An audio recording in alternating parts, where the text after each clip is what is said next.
Look in your kitchen right now. Pasta sauce, bread, salad dressing, yogurt, granola bars. The average person today eats roughly double to triple the recommended daily limit of sugar, mostly because it hides in plain sight inside everyday pantry staples. Roll the clock back 1,000 years, and that same sweet powder was treated like gold. In medieval Europe, sugar was so expensive it was kept locked behind apothecary counters, right next to the opium, prescribed in tiny, precise doses for stomach aches or eye infections. Its origin is even farther back and much simpler. About 10,000 years ago, in the jungles of New Guinea, indigenous people chewed on a tall, fibrous wild grass, simply to extract a quick burst of energy from the juice inside. The crucial shift happened when the plant reached the Indian subcontinent. Ancient farmers figured out how to crush the cane, boil the juice, and let it crystallize into a rough brown solid they called kanda.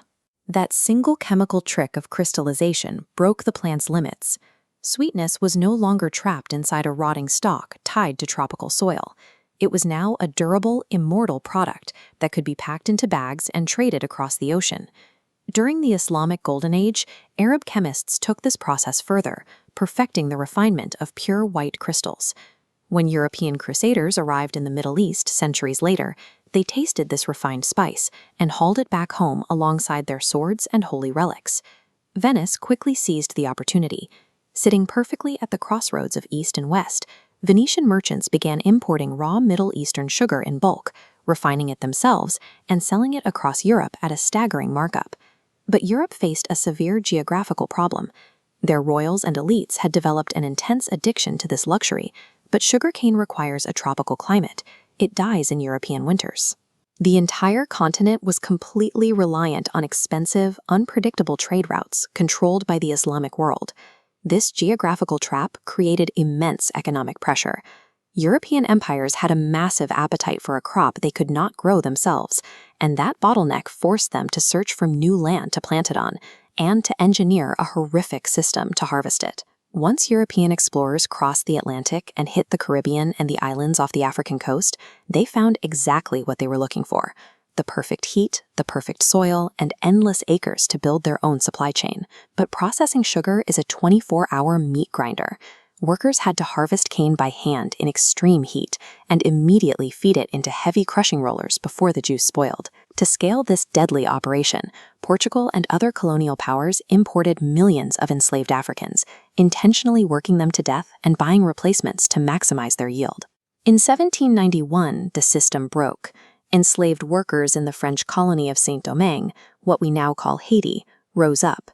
They burned the sugar plantations to the ground, defeated European armies, and established the first free Black republic in the Americas.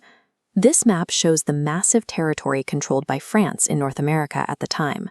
When Haiti won independence, the French Empire lost its most profitable sugar colony overnight, leaving Napoleon Bonaparte starved for cash to fund his wars in Europe. Without the immense revenue from Haitian sugar, holding that giant swath of land in North America made no financial sense. To quickly recoup his losses, Napoleon sold the entire Louisiana territory to the United States for roughly 4 cents an acre. Cut off from the Caribbean and blockaded by the British Royal Navy, Napoleon still needed a domestic source of sweetness. He poured vast resources into cultivating the European sugar beet, offering cash bounties to farmers.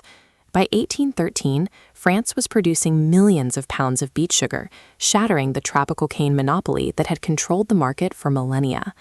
A rebellion over a single food additive resulted in a sovereign Black nation, fractured an ancient agricultural monopoly, and instantly doubled the landmass of the United States. As temperate European beets actively competed with tropical cane, global sugar prices plummeted. By the mid-19th century, this former luxury became cheap enough for the British working class. Industrialists and the British government quickly realized its utility. Men working 14-hour factory shifts needed massive amounts of energy. Highly sweetened tea paired with jam sandwiches delivered cheap, rapid calories to keep the workforce moving without the expense of providing full, substantial meals. Skip ahead to the 1950s, and the American public was eating over 100 pounds of sugar per person every year. Around the same time, internal research at major food companies began showing a direct link between all those sweet calories and a rising wave of heart disease. Instead of warning the public, the industry buried the data. In 1967, the Sugar Research Foundation paid 3 Harvard scientists the modern equivalent of $50,000 for a review to publish a highly publicized review. The paper intentionally downplayed sugar's health risks and shifted the blame entirely onto dietary fat. This chart illustrates the fallout. When national health organizations began pushing low-fat diets, food manufacturers stripped the fat from their products.